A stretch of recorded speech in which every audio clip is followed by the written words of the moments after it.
Hello, I'm Josephine Sellers and I'd like to welcome you back to the Awakening TV channel. Today I'm going to be interviewing a colleague, Ralph Cree. Ralph Cree is a very interesting person and he will be telling us a little bit about his background before we enter into the therapeutic work that he does with his clients. But I'd like to read a piece which I took off the top of Ralph's website last night because I think it's intriguing. This is what he has to say. Do you want to transform your entire life into practicing the art of awakening without having to live in a monastery or a cave in the Himalayas? Yes, I am interested. And Ralph's website has an interesting name, bodyheartmindspirit.co.uk. So I'm going to come straight to you, Ralph, and to ask you, first of all, before we go into Body, Heart, Mind, Spirit, a little bit of how you came, who you are, what you do, and how you came to be working people in this wonderful form of, which seems to be quite simplistic therapy, actually. Yeah, the two main passions in my life really have been music, as we can see, and spirituality. Yeah. So I've always had a very inquiring mind and soul since I've been a child, really. Yeah, I used to do kind of a lot of interesting things when I was a child, like lots of dreaming. Dreaming was a big part of my life, and like actually sleep dreaming. And then you kind of get a bit older, and then and then the culture says, well, that's not very important. You need to concentrate on these other things. I was like, oh, yeah, okay, and then I'll do that for a bit, and then so in my kind of mid-teens, I started to realise that there was more. It started to sort of poke up a little bit above the sort of general culture, and started to realise that there was a lot more going on, and started to read books and meet people, interesting people, and travel. I've done a lot of travelling. Been to India 3 times, and Indonesia, and Thailand, and Nepal, and lots around the UK as well. Just a little footnote, lots of people go travelling far-flung parts of the world, but they don't often go around the UK, and it is incredible, like Scotland, the Outer Hebrides, and all that. So a lot of time spent in the wilderness on my own, which was a big phase I went through. And then I went to the School of Oriental and African Studies in London and studied music and religions. And then after that, met lots of interesting teachers and just been trying out, experimenting with lots of different practices of body, heart, mind and spirit. Sounds like a fascinating apprenticeship. It's been quite a journey. So that's, in a nutshell. And I've been working with people mainly in the past in the context of music, so doing group work and individual work, teaching people with music. Yes. And a more recent development for me has been working with groups and individuals, more to do with spirituality. Yes, okay. So it feels to me, Ralph, that you've come in awake and you've managed to stay awake. When you're a child, you do a lot of development, very, very rapidly. You go through enormous changes and stages of growth, and that's perfectly everyone accepts that, and it's totally normal.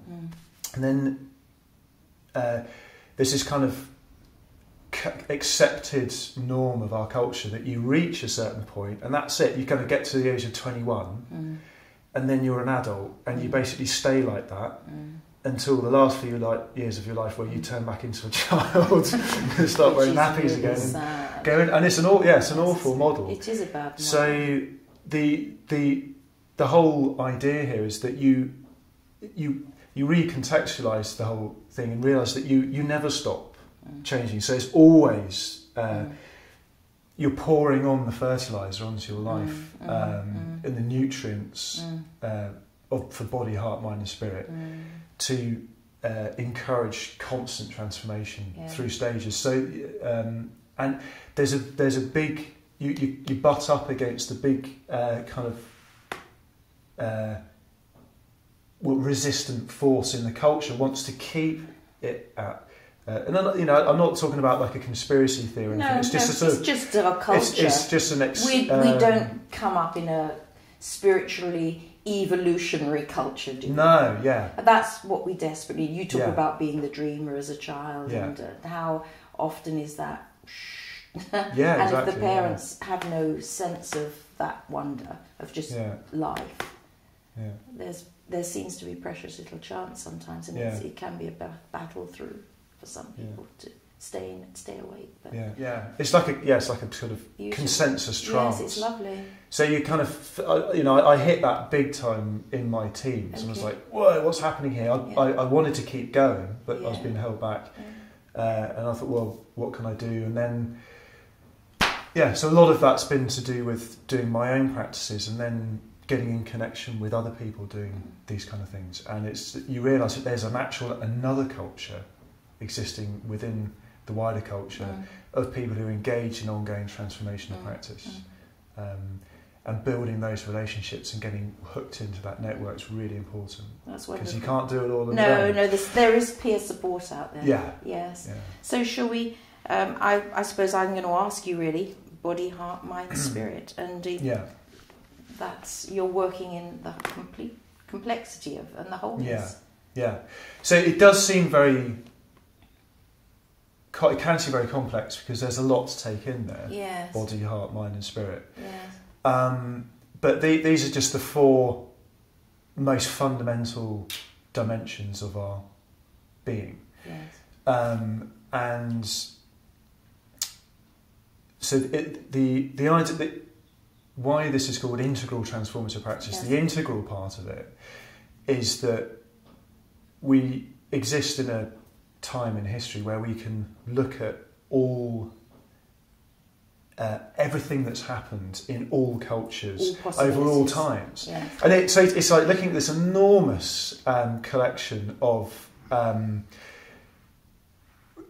spiritual phenomena, psychological, body work, history, politics, economics, I mean just like the whole of history.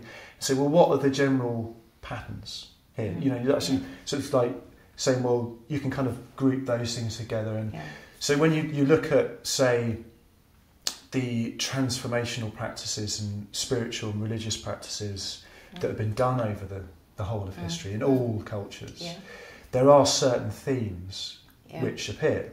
So 4 of those large ones are that we have a body, what we can loosely call a heart, like more of a kind of metaphorical term, heart, mind and spirit.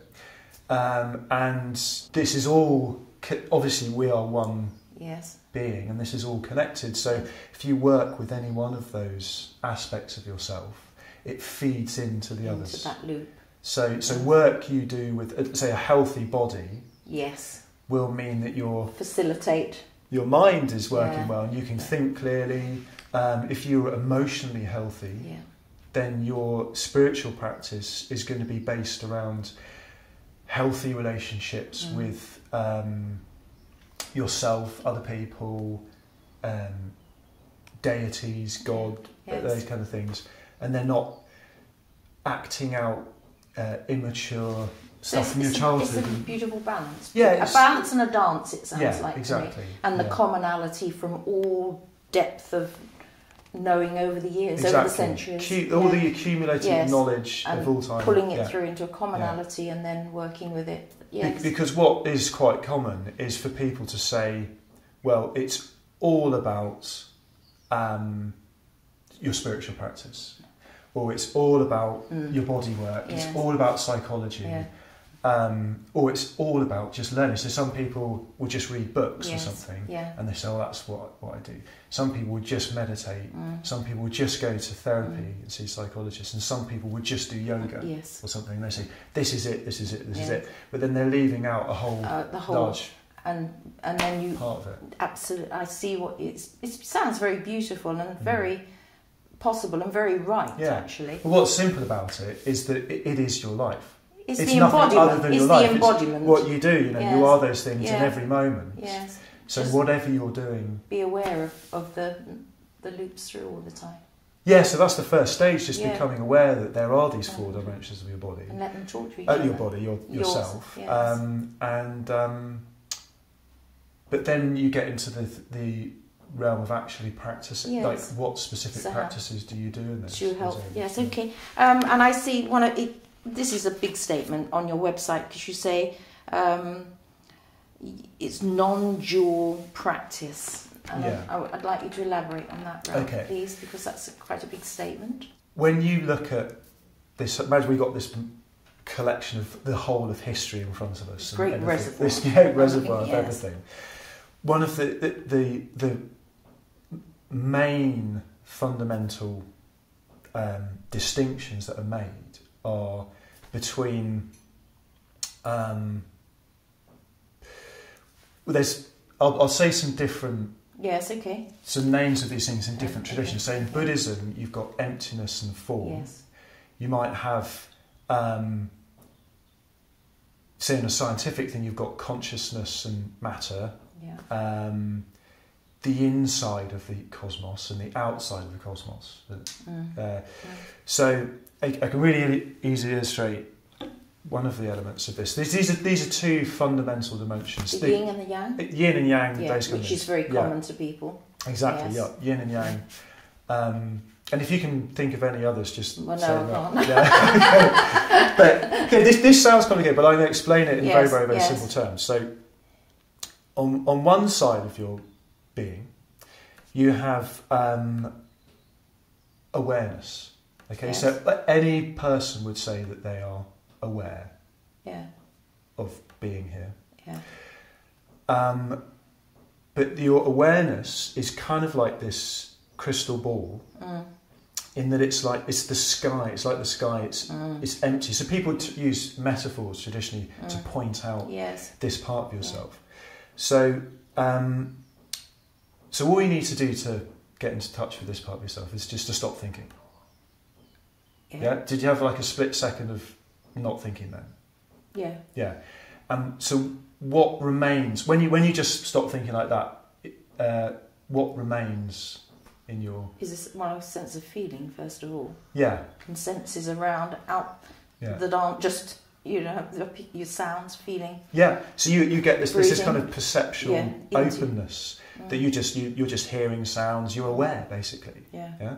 And there's nothing in your awareness. Your awareness is like this, and it takes on whatever's here. So say you come into this room, and your awareness, which is what you are at this level, is filled with all of this stuff.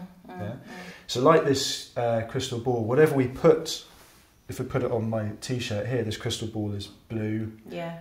Say you're really angry or something. Your awareness, you're aware of being angry. You're filled with anger. A bit like this crystal ball, and so this part of yourself never changes. So say you look in the mirror as a child, there's something inside you looking out of yourself that is exactly the same as when you're 50, 70, 90, and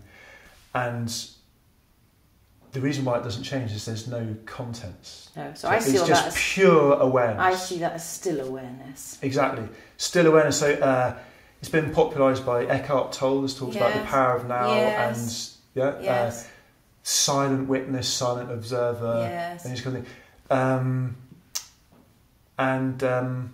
And I see it in horses when I work with them. Still awareness. Yeah, exactly. They come from still awareness just to be able to function wholly in the wild, really. Yeah, and the amazing thing about this is it's totally effortless. Yes, it is. It's natural to us. It's natural. Yeah, it's called natural wisdom or great perfection. The nature of mind. It's called in Tibetan Buddhism. Yes. So it means the actual nature of your own mind is it's clear and aware, and it's completely free. Yes. Of all things, to the point where anything can be going on in your life. You can be completely distressed. You can be dying. But you can get to that place because it's there. Exactly. You don't have to get to it. And it's effortless. You don't have to do. And this is one of the mistakes people tend to make when they're practicing this kind of spiritual practices, they try and make an effort to get into that, but all the effort and stuff is all just arising inside your awareness because you're aware of the effort, and it's just basically identifying with awareness. So simply. with the cacophony of life around us, that is extremely challenging to a lot of people. So you have these practices, these body, heart, mind, spirit practices that help people get back to who they really are inside, who they naturally are. So it's non-dual because that's one side of things. That's and then the other side of things is always changing and evolving and needs work. Yeah, and so everything that's arising inside the crystal ball of the empty clarity of your own awareness is actually, so that's your body, your thoughts, your emotions, your relationships, the world, the culture, so just everything that is happening, and that's. So this is why it's a non-dual thing. You don't just sit in a cave and get into formless awareness and then just spend your life there, just totally kind of transcended the whole thing. It's much more than it's you do that, but you get totally involved at the same time because they're not the opposite to each other. So then this is why there's a non-dual part. Yes. So the other side of it is you really, really work hard. And you do practices of body, heart, mind and spirit, and you're evolving, you're always changing. So this part of yourself is never changing and requires no effort at all. All it is the recognition. So you're just recognising in every single moment that you begin to rest as awareness. And at the same time as doing that, everything is happening at the same time. So in terms of the practices that one might do, if we look at body practices first of all, okay. So looking at this great reservoir of everything from the whole of history, there are 3 types of body that are described in the different traditions. What's called a gross physical body, so that's your body of flesh and blood. A subtle body, which is, and that's sort of in the waking state you have a gross body. In the dream state you have a subtle body, and your subtle body is much more malleable than your gross body. So you can turn into animals. You can be out of your body, looking at. So you could be dreaming and see yourself. I could be watching myself in the chair here from over there, or something. Or like you could be several different characters at the same time. You know, the rules are very, very different for a subtle body. And this is also to do with, on a slightly different level, prana and chi and the subtle energies of your body that you work with through breathing. And then what's called a causal body, which is the body that's associated with deep dreamless sleep, which everything has just gone. No thoughts, no emotions, no body. But with sustained practice of meditation and recognition of awareness, you can be aware in deep dreamless sleep as well. So all that remains is this vast awareness of complete infinite release into enormous expanse. So you just can't. Words. It's a bit very difficult to describe. This connected place. Exactly. Yeah. Which people get these magic moments in their life, maybe 2 or 3 times, when everything stops and you feel that connected place. But with practice, because you can make it more. You can make them happen more. That would be. That's the dream, isn't it? I think most of us can remember times. Time stopped still. I didn't want it to move. It might be in a beautiful place. It might be in beautiful sound or something. But something happens, you think, I want it to stop. I don't want it to stop. So that's. We love deep dreamless sleep. Yes, that's the most nicest thing. It's bliss, isn't it? Like, to say I slept really well last night means you just disappear into complete nothingness. It's like, Yes. So you can actually train these 3 bodies. Yes. So say something that I do is I do strength training with weights. Yes. Okay, and this is something I help people with. Mm. So when you're lifting up a weight, yeah, you're obviously engaging You your gross but muscular body. Yes, It's like really intense, and physical slight sensation. Discomfort as well, or Yeah, pain, and it hurts. sheer Yeah, hurt. it really does hurt. Okay. And on a subtle level, you're working with your breathing and your intention. You're focusing. You're kind of you know that sensation of gathering yourself. All together. So you're bringing all your kind of like your subtle energy to bear on this task. And you're working with your breathing in the way someone might be doing with weightlifting is yoga with weights in your hands, basically. And then in terms of the causal body, you notice that this part of yourself is completely just present and one with what you're doing at the moment. So it's like there you are sweating away and there's a part of yourself that's just completely open and there's no effort to be present to what you're doing at all. It feels like silent witness. That's going on, yeah, exactly. The silent witness is aware of and totally open and expansively at one, simultaneously with you going, yes. You know. It feels like a hologram. Yeah, so it's... so when you're in those intense situations, say like lifting a weight and it really hurts, you start to notice this kind of dimension of yourself more because it's like, hang on, I'm really, really in pain here and I'm putting a lot of effort into this, but there's part of me that's completely expansive at the same time and one with this, and there's no effort to be here with this experience, whereas like on an egoic level, you know, your Ralph, my personality is going, oh no, this hurts so much, I don't want to be here, you know, I want to run away. And then there's other practices like Qigong, which are much more like classically associated with the breathing and subtle energy. So say following a weightlifting session, I might do some Qigong at the end, and then a bit of standing in complete silence and stillness at the end, and just feeding into my causal body of just open expansiveness. But really, any physical practice you do will do. So, and it's whatever pleases you. Yeah. I mean, it might be for someone just walking the hills. Exactly. But so when you're even if you're walking in the hills, you can still tune into these three bodies that you have while you're doing that. So that's what makes it integral, and that you're integrating these three dimensions of your body. Yes.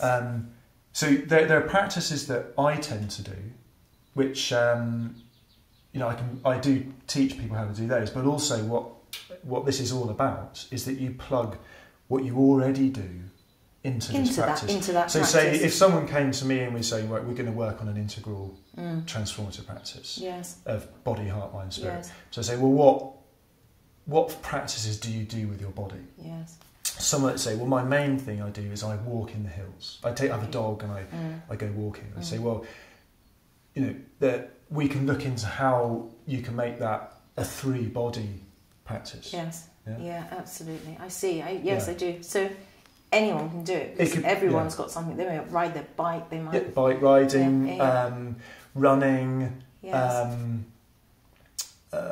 yoga. Yes. Tai Chi, anything Qigong, practice, or anything you're doing to work your body can be brought into this and made to cover these different things that are just there, and we can see they're there because in the whole of history and all the traditions, they're just these are patterns. So that's what we can do for the body. So where do we move from? So heart practices. Heart practices. I'm interested. So this is the domain of psychotherapy and working with your shadow. Okay. So the shadow is a psychological term for those parts of yourself that you have disowned throughout your life because you cannot bear to associate yourself with those parts of yourself. And a lot of that has to do with you growing up and people saying, that's not good. Don't behave like that. And you say, oh, okay, well, And then it goes. Literally, you just like wrest it from yourself and push it out there. Yeah. And you continuously do this through your life. And then you suddenly realise that there's all these parts of yourself that are disowned. Okay. So you've got to use psychotherapeutic practice to find those places. Yes. Have someone help you find them. Yeah. To recognise them, to own them, and yeah. Yeah. So from a non-dual perspective, Yes. which is the context for all of this practice in your whole life, if you want to be one with everything, yes, that means everything. Yes. All the darkest parts of yourself, and it's not only you don't just have shadow, the whole culture has shadow. Yeah. So imagine growing up in Germany after the Second World War or something. There's a massive cultural shadow around about Nazi culture and all that. And as a person growing up in that, you pick all that up. You know, so you need to learn about your own personal shadow. Yes. But what are the cultural shadows? Like our culture has shadow as well. Yeah. And you just get born into that and you soak it up. So you need someone to help you understand and deal with that. Yeah. It's not quite so easy as the body practice, is it? It's very, very difficult, and I am not a trained and qualified psychotherapist. But you've got to find the right one who could work in that way as well. So I would never say to someone, I'm a trained psychotherapist or psychologist, and I would always recommend someone goes as part of their practice to work with someone. So I work with a psychotherapist, yes. And I have done for a while, and they're a trained, qualified psychotherapist. Yes. So I would also be hoping that the psychotherapist was hugely open enough to sure. Practice. Oh yeah. Well, the psychotherapist who works with me works on all these levels: body, heart, so mind, that spirit. would be a very important part of seeking out the help, wouldn't it? Sure. Well, it's like say I might know of the type of psychotherapist who'd be good. So say transpersonal psychologist. And that would be very helpful. Which I know you work in. That would be very helpful. Would be different than going to see someone who just did cognitive behaviour. So that would be a very important part of getting in this work. Yeah. Finding the right help. But there are things you can do on your own. Okay. So those are. Yes. A lot of this stuff is informed by a chap called Ken Wilber. Yes. Who's really fantastic, wonderful. Person, and so him and some other people have developed some a shadow practice called the 3-2-1 process. Okay. So we'll take it at a specific example. So say you have a dream. Yeah. So this is one of the places where you really encounter your shadow. Say you have a dream and you encounter a really unpleasant character in there. And one of the Jungian psychological description of the dreams is that the dream is populated by aspects of yourself. So this is part of yourself. Yeah? And this is a part of yourself that you need to understand. Yeah, and just build a relationship with. Yes. You know? So let's say it was a very punitive character, like a judge or something. You know, like wearing a wig and part of the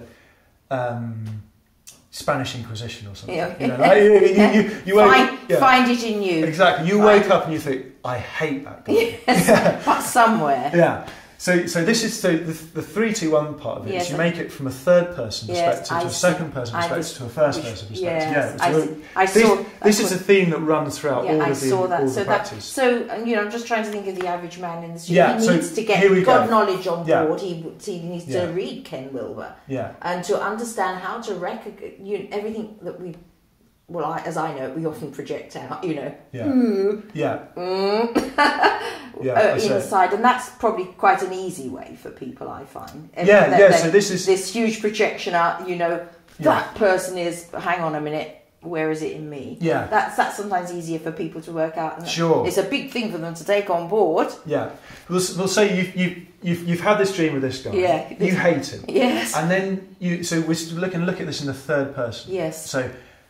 You start to describe that situation. Yes. I had this dream about this horrible guy. And then you say, people like that really annoy me. I see them everywhere. In the politicians, theologians, priests, school teachers, my friends, some of your friends, you start to see, I see this myriad everywhere. Okay? Of personalities. So you've projected out there, and it's living out there in the world, and you don't feel it's part of yourself, and you hate it. So that's the sort of, you've described it. And then the second person part of it is you would put a chair in front of you and imagine sitting opposite this person, this character, and you start to have a conversation. Yeah. So so just start to talk. So why are you such a punishing character? Yes. Why do you hate people so much? Why? And then just listen to what they have to say, but be surprised. Yeah. Very surprised. And open. So this is voice dialogue. Yeah, this is your so dialogue. Would you do this dialoguing alone, or with your therapist, or with a supportive peer group? Yeah, well, say if I was working with someone, I might show them how to do this. So we might do it together in quite an informal way. Until they get. And I can say, well, you go away and you can work with this and practice with it. Yeah, right. Have some, have some experimenting with it. So that's the second person. That's the second part of person. It. You're starting to talk with it. You're building a relationship with this part Third of yourself. person, second and then person, the first person, you start to talk in the first person. So I am, judgmental. Wonderful. It's right. I know it's right. Think I'm right and I have all the answers. All those kind of things. Yeah. Okay. Very humbling. Yeah. But then once you start to own these voices, they start to mature. Yeah. So initially it feels really scary to start saying, I am judgmental, I'm punitive, and those sort of things. But then once you start to own those parts of yourself, you're the master. You're like the master of your household. The classic metaphor is you've got a household of people working, or a business or something, and you're a beneficial and benevolent master of your own household. Yes. So wonderful. It's an elevated feeling within yourself. It's an awareness, isn't it? It's just awareness, and once you have awareness, all the dross drops away, and the need to project goes away. All this stuff naturally liberates on itself. It feels like layers of skin peeling away. Yeah. You're just sucking stuff into your crystal ball of your awareness, and it just constantly transforming. Yeah, beautiful. So that's one example of the type of shadow work you do. Just quickly to mention that you, as well as having the negative dark shadow, you have a golden shadow. So there are things that you project onto people and say, oh, that person's so amazing. Celebrities or something. Yes. Oh, they're so beautiful. Yes. Look at their hair, and they've got such a great body, and they've got all these friends and they're really popular. And this is parts of you've just disowned, and you can start to re-own those. And that's obviously that's really a beautiful empowering. part of the practice. Yeah, absolutely. Yeah. So then mind practices. Yes. One of the things that I found very helpful is learning Ken Wilber's integral theory and map, the Aquil map. And although it is a vast and sprawling and complicated map of reality, he calls it a map of everything. And but it's always updating itself. It's always evolving and changing. So I work with people on doing introductory integral theory. Yes. And because it can be made very simple in an introductory sense, but I won't go into it here. No, so it'll go on too long. Yeah, way too long. But people can look into that. People can look it up. Yeah, it's worth looking into Wilber. Yeah, sure. Very much so. Yeah. And then, so what you're doing is working with your mind is you're expanding your cognitive ability. Yes. So what your cognitive development is what you're aware of. Yes, it feels like you're knocking down the boundaries, coming out of a box of. You're seeing more stuff. Beyond. You're just learning. More than, you're learning with your mind. Opening. Because one of the things that tends to happen a lot with, say, New Age spirituality is people have disowned the mind. They say, it's all about feelings. Yes, and just your meditation, all that stuff. But thinking's bad. But thinking's part of who you are, and thinking's good. There's great. It's a wonderful facility. Yeah, you know. So just think, you know, this cosmos has evolved thinking. Yeah, yes. As a way to interact with itself. Yeah, you know, it's incredible. Yes, you know, yes. Yeah. It's like sparks. Yeah, every time it's another spark. So this would involve basically learning stuff. Learning about politics, history, science, spirituality, you name it. I mean, sports, relationships. Coming out of zombie, really. Yeah, maybe switching the TV off. Getting excited about your education. So say like a lot of our education at school was very, you know, it was just crap. Well, it's really, it's in segments for sure, and there's an awful lot missing. And you know, the greater world is missing. So much of my education. You know, I've got to be thankful for it because our education nowadays is in many ways far superior to what it was a long time. A long time ago. But in many ways, I feel my education really kicked in when I was about 18 and I left school, and I could learn anything I wanted. You know? When you followed your passions, and your drives to. And then another aspect of working on with the mind is recognising mental patterns that start to run your life. And once you become aware of them, you can begin the process of becoming free from them. So, and there are some classics. Okay, give us a couple. Okay, so a lot of these are cultural as well. So in our culture, there's an unassumed, an unexamined assumption that we live in a meaningless universe that is just like someone recently described it as like a cup of coffee that was poured out and is just spilling out and then just cooling and then just dying, basically, of just random atoms and molecules bouncing in and out, and a human being, you just slice them open, their brains doing this and that, and it's a very depressing. It's called scientific materialism, it's a depressing and it's an assumption about the way reality is. So say that once you become aware that people are assuming this is the way things are, then you start to see it, and you say, well, you start to question. So, well, is this really the way it is? You know, are we living in a dead, meaningless, random universe? And you might find out that we are. I don't know, but you know, it's not something personally I believe in now. No. But it's I've had to disembed myself from that. I agree. From that at school, that was kind of drilled in at the same education, and then you read newspapers and scientific papers, and it's just. It is. I mean, for me, you know, to come out of that, I would just have to look at the natural world and look at the sky. Yeah, well, this is everyone has their own different ways of doing these things. So this is not a cookie cutter approach. It isn't. Or listen to music, maybe. Yeah, some people might, you know, it might be so obvious if they go and stand on a massive cliff looking out at the sea at night and they see the stars, and they just feel a sense of awe and wonder. But there might be a completely different way as well. Yeah, someone might need to go and read some really hardcore scientific materialist literature and feel say, what happens. This just will feel what happens like horrible.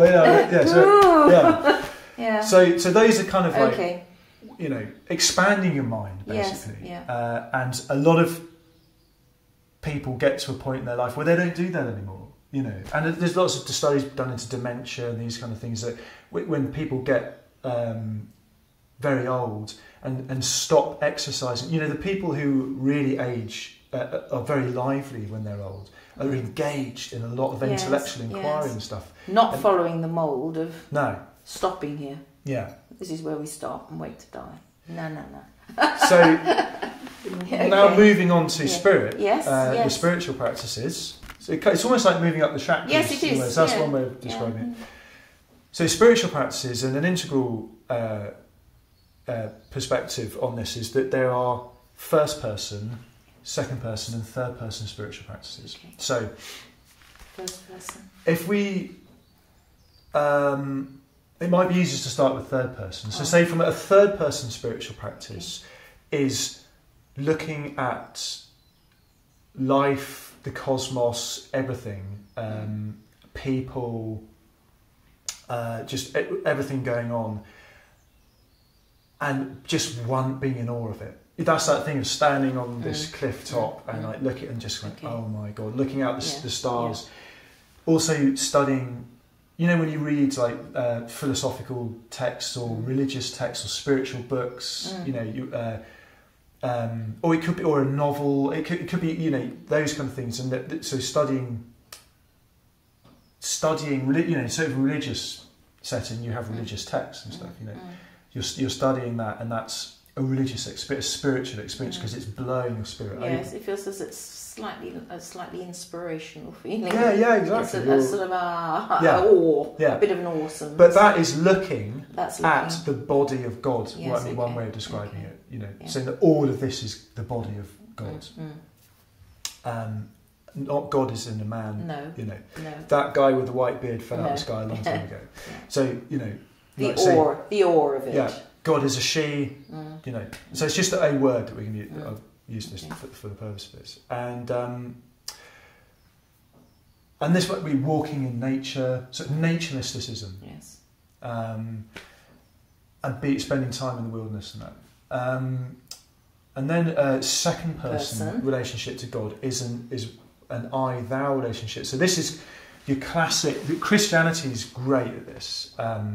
It's your relationship with the divine in person.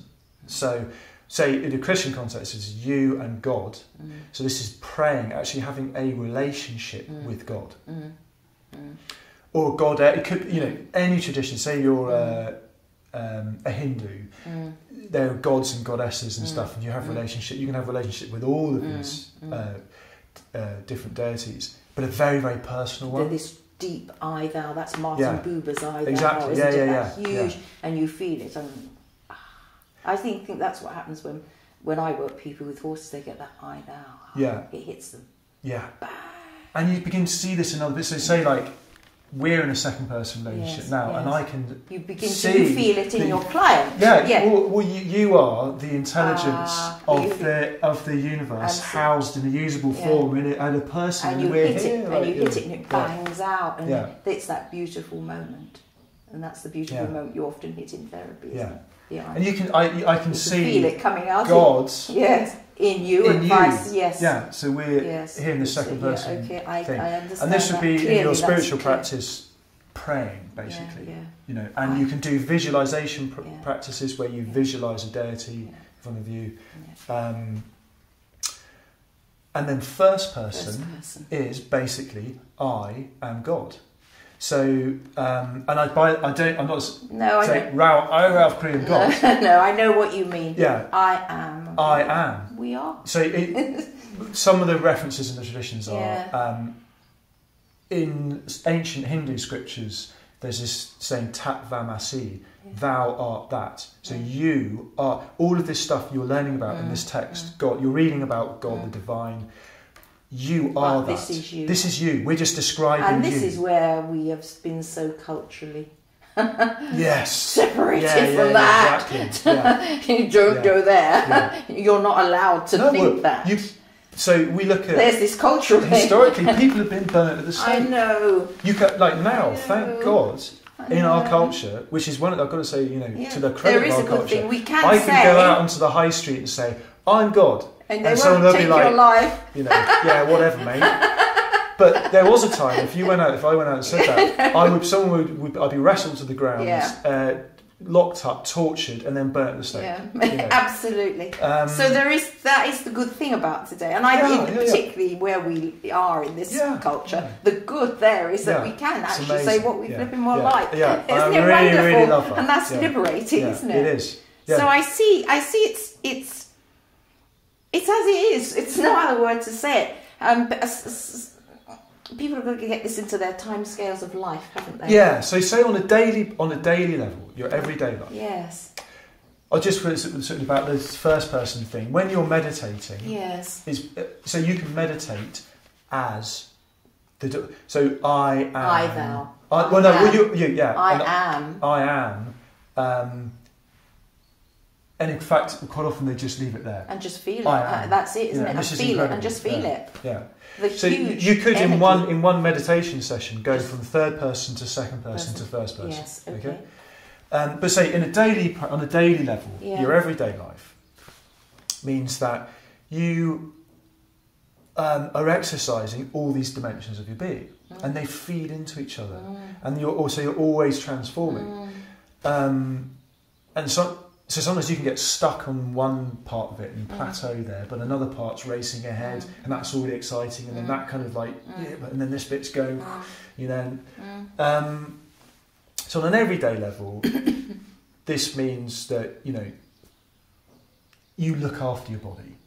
Yes. You eat well. Yes. You exercise. Yes.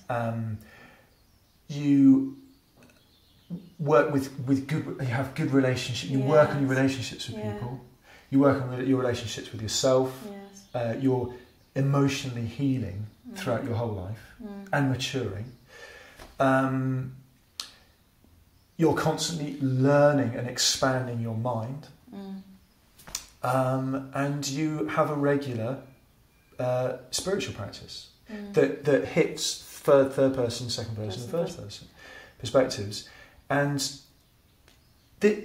you could do 1 minute meditation in the morning and do third, second, and first person. Yes. You could do just 1 minute of getting into your body, embodying yourself.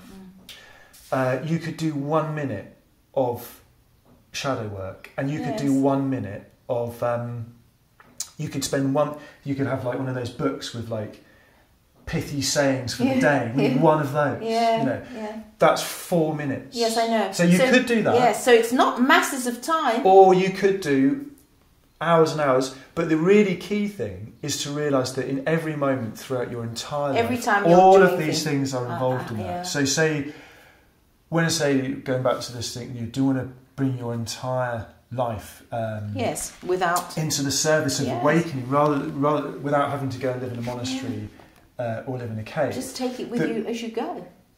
You're God in person, living here, the divine in person, living every moment of your life. And it's really being excited and engaged with everything you're doing. And just bringing everything onto the path. So say, you know, you're in the supermarket and you're at the checkout, and you know, rather than it's being conscious in your life. So say, rather than just being an automatic robot, there's observation. It's all happening. You are alive. I noticed your finger, your painted fingers. Really nice. I like that. And then, thank you. You know. Wonderful, Ralph. It's very beautifully put, very simplistically put, and I like the third, second, and first person all the way through it. That's wonderful. Thank you. It's been a pleasure. It's been a real pleasure. Ralph, we've got body, heart, mind, spirit.co.uk. They can read more about you. I think the Ken Wilber is wonderful. Definitely. So that was wonderful, Ralph. Thanks ever so much. I really enjoyed that, and I hope that grows, and I hope you can teach a lot of. Well, as you say, it's growing in the culture. It's out there. Yeah. Well, we've voiced it now on camera, and I hope people can really look at that and consider that. And it's about people feeling empowered to change their experience. Yeah. That they don't need help from outside. It starts with. This is all about empowering yourself. It's important, and other people around you, and the culture you live in. Yeah. So you're not isolated from the and I think the last thing I'd like to say is that I'm not talking about necessarily going from one instant being an unconscious idiot to the next instant being totally engaged. So it's a growth process. This is a growth process through your whole life. It's a daily, every day you're practicing. You leave. And you're always growing. Yeah. So you start off small and you build it. Because that's the main stumbling block for people when they want to practice these things, is they say, right, as of tomorrow, I'm doing 3 hours of meditation in the morning, then I'm going to go for an hour-long run, and then I'm going to drive up to London and go and see a therapist, and I'm going to read 10 books this week. Was that it? And No, of course, no. It's about building and growing. Incremental It's steps. all about growing Yeah. and growing and growing and growing. And that's like a fractal pattern appearing in all of this. Really, and it's very hopeful and very encouraging. Yeah, exactly. That's what it's the hope. Yeah, it's It's the the hope. important It's thing. the There. hope. You Thank can you. do it. Yeah. Thank you. We can all wake up. Yeah. Thank you, Ralph. Yeah, Thanks, cool. Cree.